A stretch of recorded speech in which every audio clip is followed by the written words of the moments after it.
All right, so I've set up my bottle now. I've got my vinegar in my water bottle. I realize now that this may have been too large of a water bottle.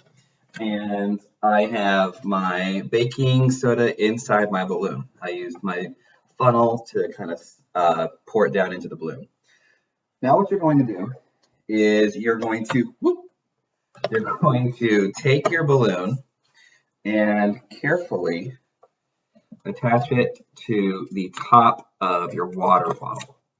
And you want to make sure that it's on there really secure.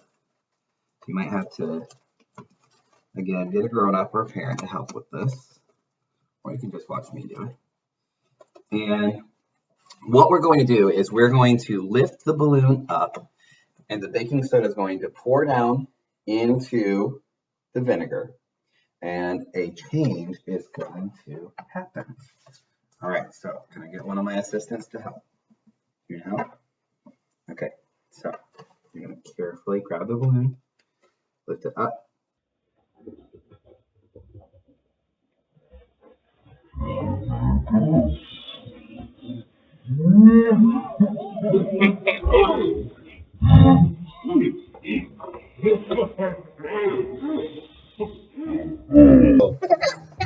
And the baking soda reacts with the vinegar, it produces a gas and it fills up the balloon.